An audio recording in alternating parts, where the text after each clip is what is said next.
At pag sinabi ko pong Kristyanismo, ay hindi po kasama dito ang Katolisismo. Pag sinabing Kristyanismo, hindi daw dito kasama ang Katolisismo? Ako po, pag sinabing Kristyanismo, tanging Katolisismo lamang ang tumutugon po dito. Bakit po? Dahil nabuo po ang katagang Kristiyano dahil mismo sa simbahan na ngayon ay tinatawag na Katoliko. Ano pong patunay natin dito? Halika at pag-usapan po natin ito.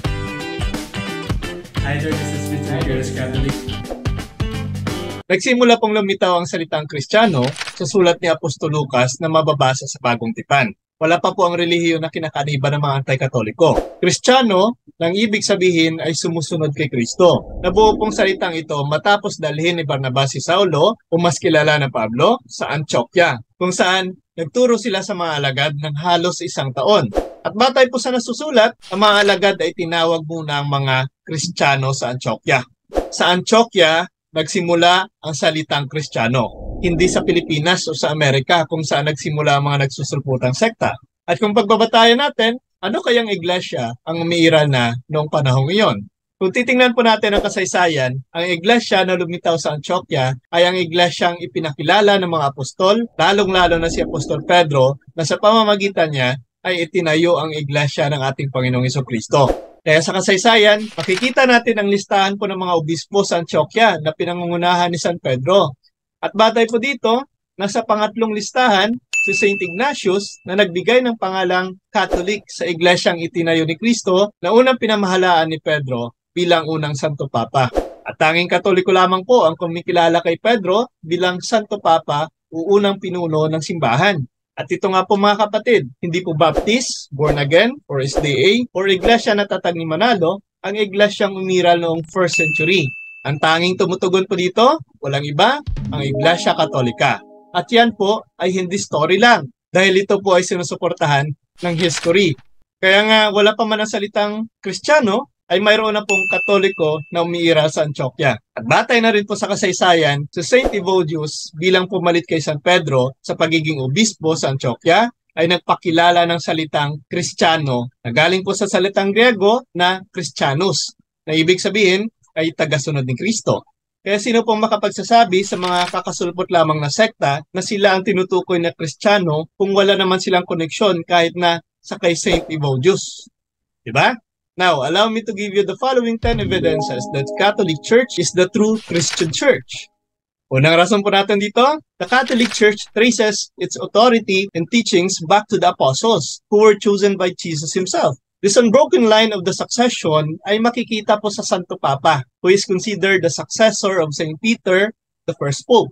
At malinaw itong sinasabi ni Jesus sa talatang ito. Matthew 16 verse 18 to 19, sinasabi niya dito, sinasabi ko sa iyo, ikaw ay Pedro, at sa ibabaw ng batong ito ay itatayo ko ang aking iglesia, at ang kapangyarihan ng kamatayan ay hindi magtatagumpay laban sa kanya.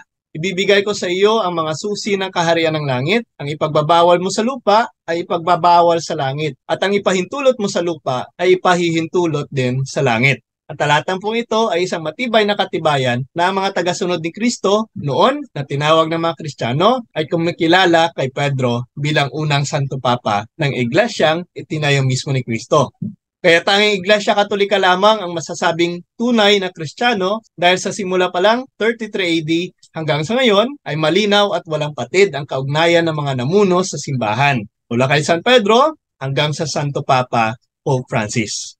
Pangalawang rason po natin, the sacraments. Kinikilala at pinangangasiwaan ng simbahang Katoliko ang 7 sakramento na itinatag mismo ni Kristo, including baptism, Eucharist, confirmation, reconciliation, anointing of the sick, holy orders, and matrimony. These sacraments po are visible signs of God's grace at gumaganap bilang sentro sa pananampalatayang Katoliko.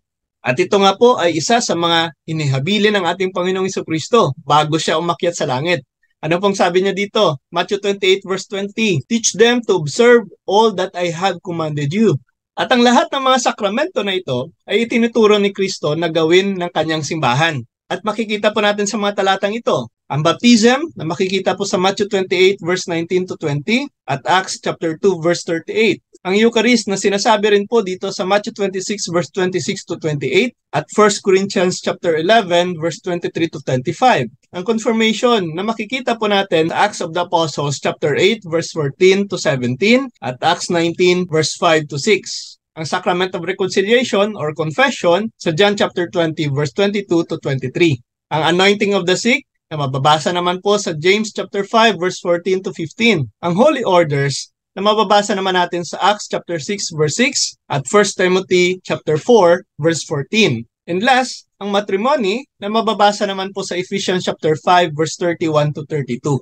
Kaya malinaw po na ang mga tinatawag na Kristiyano noon ay nagtuturo ng 7 sakramento na itinuturo ngayon ng simbahang Katoliko. Pangatlong rason na Kristiyano ang mga Katoliko because Catholics believe in the real presence of Jesus Christ in the Eucharist. Through the consecration of bread and wine during Mass, naniniwala po mga Katoliko na ang sangkap ng tinapay at alak ay nagbabago, body, blood, soul, and divinity of Christ. At ito nga po ay malinaw sa sinabi ng ating Panginoong Jesucristo, Truly, truly, I say to you, unless you eat the flesh of the Son of Man and drink His blood, you have no life in you. Ang kumakain ng aking laman at umiinom ng aking dugo ay may buhay na walang hanggan. At bubuhayin ko siya sa huling araw. Sapagkat ang aking laman ay tunay na pagkain at ang aking dugo ay tunay na inumin. Ang kumakain ng aking laman at umiinom ng aking dugo ay nananatili sa akin at ako sa kanya. Kaya malinaw na ang mga tinatawag na Kristiyano noon ay nagbabahagi ng tinapay at bino na siyang tunay na katawan at dugo ni Kristo na siya rin namang ginagawa ng simbahang Katoliko sa pamamagitan ng pagsasagawa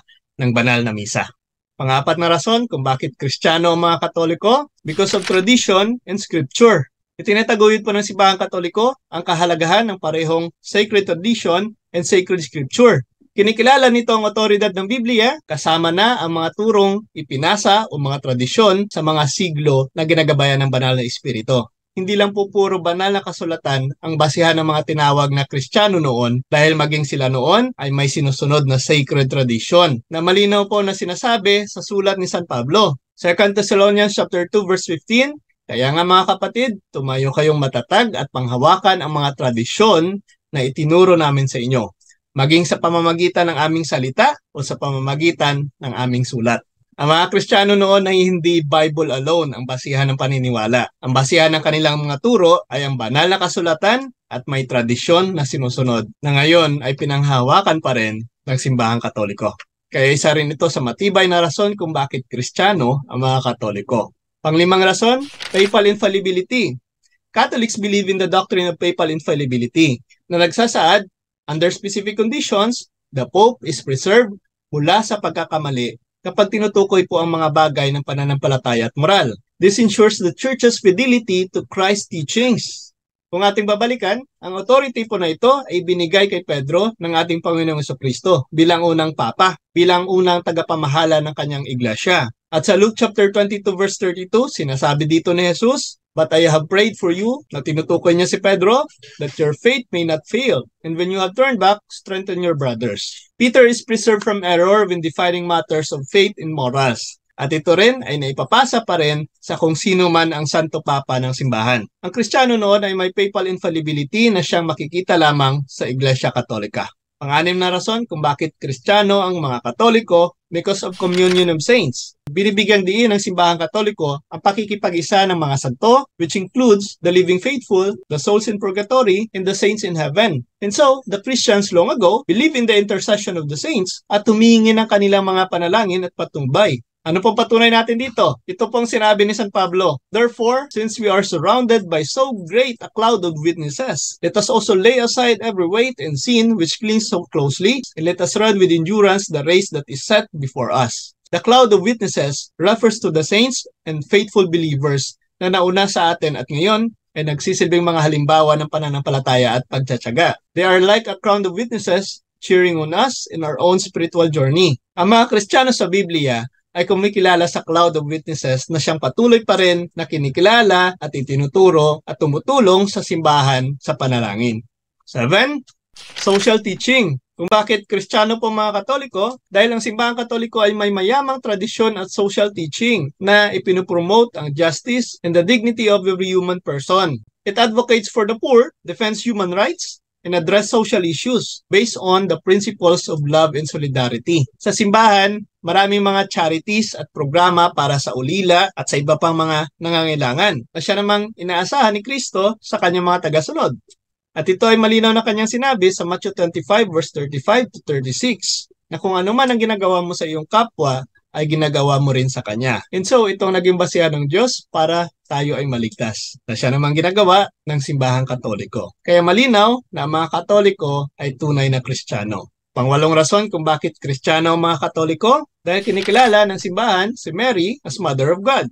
Ang mga Kristiyano noon ay kinikilala si Mama Mary bilang ina ng Diyos at nirirespeto. Nataliwas po sa ibang pananampalataya na magagawa pa nilang bastusin ito. Catholics honor Mary as the Mother of God and venerate her as the greatest of all the saints. Itinuturo po ng simbahan na ang natatanging papel ni Maria sa kasaysayan ng kaligtasan ay isang patunay po ng kanyang katapatan at pakikipagtulungan sa plano ng Diyos. Ano po patunay natin dito? Ito nga po ay pinatutunayan ng sinabi ng anghel sa kanya. Luke chapter 1 verse 28. Hail, full of grace, the Lord is with thee, blessed art thou among women. At ang Katoliko lamang ang kumikilala ng salitang ito, kaya malinaw na tunay na Kristiyano ang mga Katoliko. Pang-siyam na rason, the Catechism. Ano ba itong Catechism of the Catholic Church? It serves as a comprehensive guide to Catholic doctrine, providing a systematic presentation of the faith. It is a reliable source para sa pag-unawa sa mga turo ng simbahan. Kaya kung may doktrina ka man na hindi maintindihan, basahin mo ang katisismo. Now, saan ba ang katisismo sa Biblia? Sinasabi po ng ating Panginoong Jesucristo bago siya umakyat sa langit. Matthew 28 verse 19 to 20, teach them to observe all that I have commanded you. Isa itong indikasyon na sa pag-unawa ng pananampalataya, kailangan may gabay ng kanyang simbahan. Dahil kung wala katisismo, ay magsasarili ang tao sa pag-unawa ng mga binabasa sa kasulatan. At alam naman po natin, private interpretation is very dangerous. At ito pong rason kung bakit maraming nagsusulputang sekta dahil sa kanilang pansariling pag-unawa lamang sa Biblia, na walang gabay ng simbahan. Kaya ang Kristiyano ay may katisismo. Kaya hindi na rin po nakapagtataka na for the first 1,000 years, lahat ng Kristiyano ay kabilang sa Katoliko. Nitong huli lang po lumitaw si Martin Luther at nagrebelde at ayaw nang maniwala sa katisismo ng simbahan. Ito ay isang malinaw na hindi pagsunod sa utos ni Kristo bago siya umakyat sa langit. Sinasabi ni Kristo na dapat ituro ng mga apostol ang kanyang mga utos. Kaya yung mga taong tumitibalag sa kanyang simbahan ay ayaw lamang sumunod sa kanyang itinuturo. And last, panghuling rason kung bakit Kristiyano mga Katoliko, because of its unity and universality. The Catholic Church is a global community of believers, united under the leadership of the Pope. Ito po ay naroroon sa halos lahat ng bansa na may magkakaibang kultura at wika, ngunit nagpapanatili sa iisang pananampalataya at pagsamba. This universality reflects the Church mission to bring the gospel to all nations, na mababasa natin sa Acts chapter 1 verse 8. Ang mga Kristiyano ay laganap sa buong mundo simula pa noon, at tanging Iglesia Katolika lamang ang tumutugon po dito. Kaya malinaw na mga Katoliko ay tunay na Kristiyano. Ayan mga ka-curious, sana po ay nakatulong ang video na ito at nakapag-inspire po sa inyo ang 10 rason kung bakit ang mga Katoliko ay talagang tunay na mga Kristiyano. Kung nagustuhan nyo po ang video na ito, please like and share. Ibahagi nyo po sa mga kakilala ninyo, sa mga kapatid ninyo, at marami pang matulungan sa mga ginagawa nating evangelization. Muli po, this is Mr. Curious Catholic, kasama po ninyo sa pagtatanggol ng ating simbahan. Pro Deo et Ecclesia. Sa Diyos po ang lahat ng papuri. Hello friends, I am Sister Eleanor Garlito of the Dominican Sisters of Molo. I strongly suggest to follow Mr. Curious Catholic. It is a very good program which can lead us closer to Jesus in the Eucharist. And at the same time, I also encourage you to visit the Museum of Mother Rosario here in Molo, and you will see and experience the greatness, the sweetness, the presence of God in Mother Rosario's chapel. You can also experience the closeness and the intimacy of friends together with all the relics of the saints here in the museum. And most importantly, you can see the memorabilia of Mother Rosario and all the things that has been used by her and her way of life. You can also see the lifestyle of Mother Rosario through the exhibit of her things. Thank you very much. God bless. Hello, good afternoon everyone. I am Sister Maria Cheryl Balboa Opti. I'm now on my 10th year as a professed Dominican sister. The joy that gives me strength to pursue my vocation is the simplicity of life lived by the sisters. If you want to join us, come and visit us.